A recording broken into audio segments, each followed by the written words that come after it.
जय हिंद दोस्तों। तमाम नियोजित शिक्षक, विशिष्ट शिक्षक और अन्य शिक्षक, बीपीएससी शिक्षक को आदाब सलाम। दोस्तों, आज माननीय मंत्री सुनील कुमार साहब अपने घोषणा किया है। आज ही 25 सितंबर 2024 को घोषणा किया। बहुत खुशखबरी है, अच्छी खबर है। और आप देखिए, उसके बाद फिर मैं कुछ आपको एक और नई खबर बताऊंगा। आप पहले माननीय मंत्री जी का भाषण सुन लीजिए। हमने कहा था 30 सितंबर तक हमने कहा था कि हम लोग उसको मंजूरी देते। आज 25 तारीख है, तो 30 हमने कहा ना, बिल्कुल अंतिम एक दो इश्यूज़ हैं 20 सितंबर से पहले हम लोग उसको देखिए, जहाँ भी ऐसे मामले जहाँ गड़बड़ी की आशंका होती है या सर्टिफिकेट्स में कोई लगता है प्रथम दृष्टया कि अनियमितताएँ हैं या कहीं जालसाजी है, तो उसको हम लोग चाहते हैं कि पहले उसकी गहन छानबीन हो जाए, इंक्वायरी हो जाए और उसके बाद जो विधि सम्मत कार्रवाई होगा हम लोग करेंगे। लेकिन इतना निश्चित है कि अगर कोई भी शिक्षक या शिक्षिका अगर उसने अपनी नियुक्ति कराई हो कभी भी पंचायती राज व्यवस्था में या किसी भी माध्यम से और बीपीएससी में अगर कोई गड़बड़ी पाई जाती है, तो निश्चित रूप से विधि सम्मत कार्रवाई तो होगी, लेकिन उसके पहले हम लोग जांच करके आश्वस्त हो जाना चाहते हैं कि वास्तव में ये बातें सही हैं, ताकि कोई निर्दोष व्यक्ति उसमें कोई फंसे नहीं। लेकिन अगर दोषी है, उसने गड़बड़ी की है, तो विधि सम्मत कार्रवाई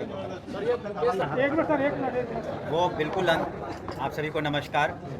न सिर्फ सक्षमता लेकिन बीपीएससी से जो खास है कमीशन से भी, तो वो बिल्कुल अंतिम चरण में है। अगले 2-3 दिन में हम लोग पूरा कर लेंगे। और आप लोगों को हमने जैसे कहा था, सदन में भी कहा था कि हम लोग यथासंभव उसको उदार रखेंगे और उसमें जो महिलाएं हैं या जो बीमार हैं, असाध्य रोग्य है या जो ऐसी महिलाएं जो सिंगल हैं, तो इन लोगों का विशेष ध्यान हम लोग रखेंगे और कोशिश करेंगे कि अधिकांश जो पिटिशन आए हैं उनको एड्रेस करने का। लेकिन पूर्व में भी हमने कहा है कि जब भी कोई नीति बनती है, कितनी भी उदार हो, हम लोगों ने सभी, जैसे कि फॉर एग्जांपल जो लोग रिटायरमेंट के बहुत नज़दीक हैं, उनका भी ख्याल रखना है। तो सारी बातों का देख करके, चूँकि संख्या बहुत है, लाखों में है, तो हर एक व्यक्ति की समस्या को एड्रेस करना मुश्किल होगा। लेकिन हम समझते हैं कि जो हमने शब्द उदार का इस्तेमाल किया, उसमें अधिकांश लोग संतुष्ट होंगे। और आपको ये भी बता दें कि पिछली कैबिनेट से भी ये पास हो चुका था, जो अनुकंपा के मामले थे, तो उसमें 6000 से ज़्यादा पोस्ट का स्वीकृति मिल गई है। उसको भी हम लोग वर्कआउट करें कि किस तरीके से अनुकंपा आधारित जो मामले थे उसका निष्पादन हो सके, और वैसे जो उनके कैंडिडेट हैं जो अनुकंपा की नियुक्ति के लिए क्वालिफाई करते हैं, उनका हम सही इस्तेमाल कर सकें।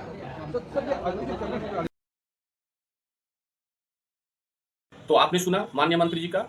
आप लोग राजकर्मी बन रहे हैं, निश्चित ही आप लोग का जो है स्थानांतरण हो जाएगा। लेकिन आप इस वीडियो को ज़्यादा से ज़्यादा शेयर कीजिए। सरकार से ये मेरा मांग है कि ओल्ड पेंशन स्कीम, चूँकि सरकार जो है सिर्फ चाहती है सब शिक्षकों को झुंझुना हम दे दें, हाथ में थमाते झुंझुना झुंझुना बजाते रहे, खूब बजावे झुंझुना।